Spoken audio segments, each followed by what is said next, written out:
مباركا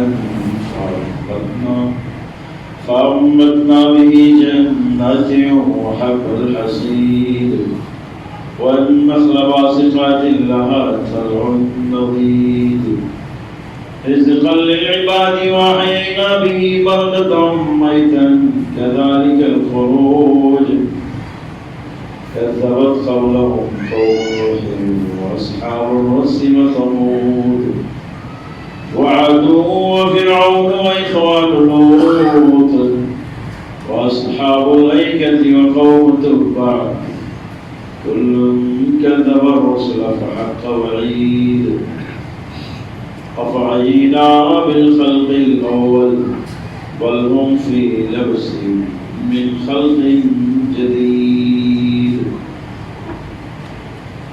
بسم الله الرحمن الرحيم فطرة الله التي فطر الناس عليها لا تبديل لخلق الله ذلك الدين القيم ولكن أكثر الناس لا يعلمون منيبين إليه واتقوه وأقيموا الصلاة ولا تكونوا من المشركين. معزز سامعین وحاضرین، تمام تعریف ہر قسم کی بڑائی اور بزرگی عظمتوں کی بڑائی صرف اللہ وحدہ لا شریک کے لیے لائق السلام شمار کر سلام نازل ہو اس کی تمام انبیاء اور رسول پر، بالخصوص اس کے آخری رسول محمد رسول اللہ صلی اللہ علیہ وسلم.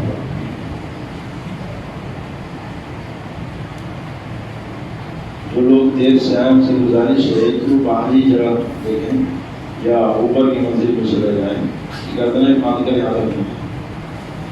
یہ غیر مناسب حرکت ہے جس سے منع کیا گیا ہے،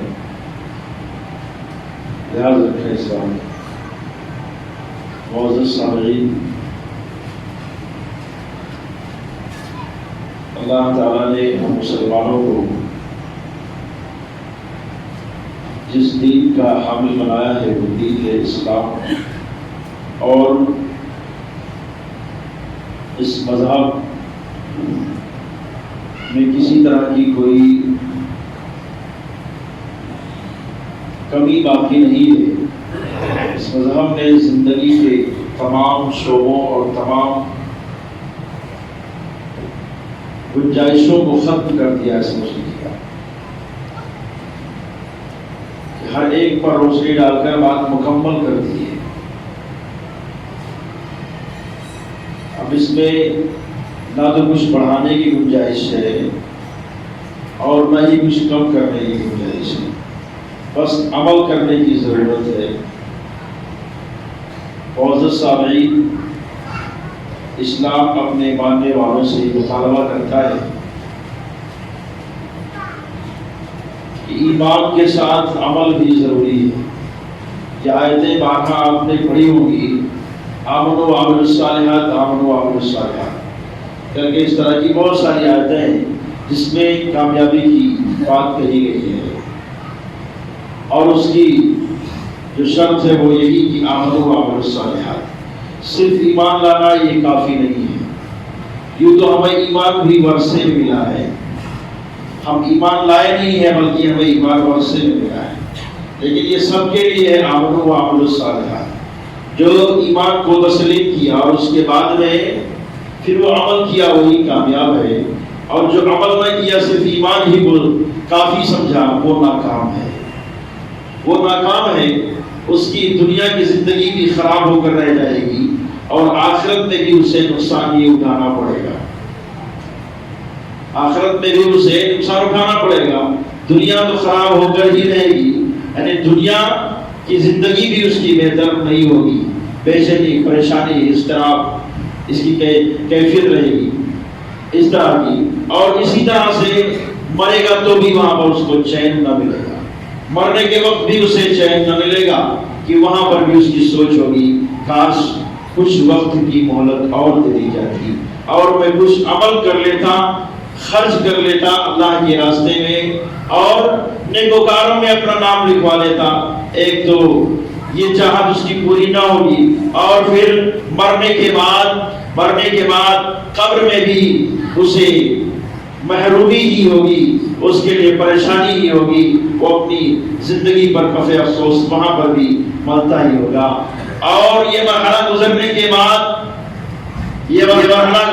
بعد جب بعد میں قیامت کا دن جب قائم ہوگا اور قیامت کے روز بھی اپنی ناکامی کو دیکھ کر وہ افسوس کرتا ہوگا کہ کاش ہم نے اپنی دنیا کی زندگی کو بہتر بنایا ہوتا، قرآن و حدیث کے ذریعے سے، اپنے نیک اعمال کے ذریعے سے، اور بدماشوں اور اسی طرح سے کمینوں کا ساتھ نہ دیا ہوتا، میں ان کے پیچھے نہ چلا ہوتا۔ اور ایسے ہی موقع پر وہ رب سے کہے گا، اے اللہ ہم نے فلاں اور فلاں کی اطاعت کی ہے، ہم فلاں اور فلاں کے پیچھے چلے ہیں، تو اے اللہ تو ایسا کر کہ ہم نے رسول کی اطاعت نہیں کی، کرنا تو یہی چاہیے تھا، لیکن ہم نے فلاں اور فلاں کی بھی اطاعت کی ہے، تو ان کو تو ڈبل سزا دے دے۔ یہ سزا ملے گی کہ نہیں ملے گی اس کا تو ذکر قرآن میں نہیں ہے۔ ہاں یہ ہے کہ لوگوں کی چاہت کی بات ضرور وہاں پر ہے کہ جو لوگ گمراہ ہوئے ہیں، جن لوگوں کی وجہ سے ان لوگوں کے لیے مطالبہ یہ ہوگا کہ اللہ تو ان لوگوں کو ڈبل سزا دے کہ ان کی وجہ سے ہم گمراہ ہوئے، ہم ان کے پیچھے چلے۔ تو مسلمانوں وہ وقت آنے سے پہلے کہ جس روز افسوس کرنا پڑے، وہ وقت آنے سے پہلے اپنے اعمال کو سدھار لو اور اس دنیا کو فانی سمجھو اور اس دنیا کو باقی نہ سمجھو۔ باقی والی جو زندگی ہے اس باقی کو صحیح کرنے کے لیے صحیح طریقے پر اپنی زندگی گزارو۔ میں نے بھی ابتدا میں قرآن مجید کے سورہ روم کی ایک آیت تلاوت کی ہے، میں انشاءاللہ اسی سے متعلق کچھ باتیں آپ کے سامنے عرض کروں گا۔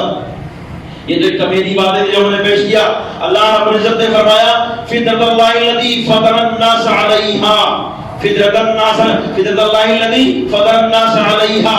اللہ رب العزت کہتا ہے کہ اللہ کی فطرت ہے کہ جس پر اللہ رب العزت نے اپنے بندوں کو، لوگوں کو پیدا کیا ہے، وہ اس کی فطرت کیا ہے وہ آپ جانیے۔ وہ کیا چیز ہے وہ فطرت جس کی بات اللہ رب العزت نے کیا ہے؟ ہمارے نبی محمد رسول اللہ صلی اللہ علیہ وسلم نے فرمایا ہے کل مولود یولد علی الفطرہ، ہر بچہ فطرت پر پیدا ہوتا ہے، یعنی فطرت اسلام پر پیدا ہوتا ہے، درست پیدا ہوتا ہے۔ کیا درست پیدا ہوتا ہے؟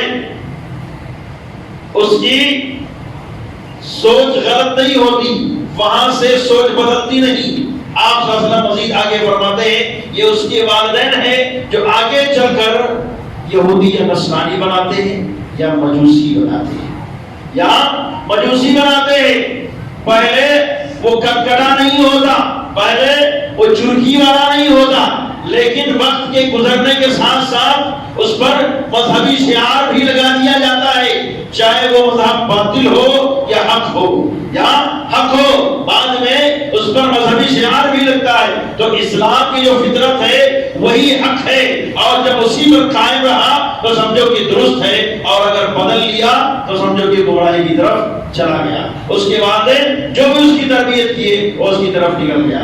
انسان کی جو فطرت ہوتی ہے وہ فطرت اسلام کی ہوتی ہے، یعنی کہ اسلام کی جو فطرت ہے وہ مین بنیادی چیز وہ یہ ہے کہ اس کے ایک بندے کے اندر جھکنے کی بات ہوتی ہے، یعنی وہ اکڑ نہیں ہوتا، وہ گھمنڈی اور کبر والا نہیں ہوتا، وہ کیا ہوتا ہے؟ جھکنے والا ہوتا ہے۔ انسان کی کچھ ساخت ہی ہمارے ایسی بنائی ہے کہ اسے جھکنا ہے، کہیں پر چاہ کر جھکنا ہے، کہیں پر نہ چاہ کر جھکنا ہے۔ چاہ کر کہاں جھکنا ہے؟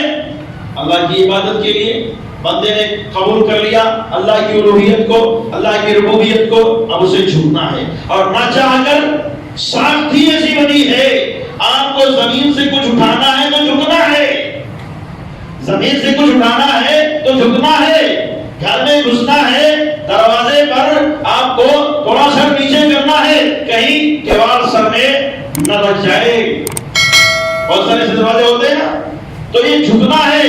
کچھ بادشاہوں کا یہ وتیرہ ہی تھا کہ لوگوں کو جھکانے کے لیے وہ ایسا راستہ رکھتے تھے اپنے تک پہنچنے کے لیے کہ لوگوں کو سر جھکا کر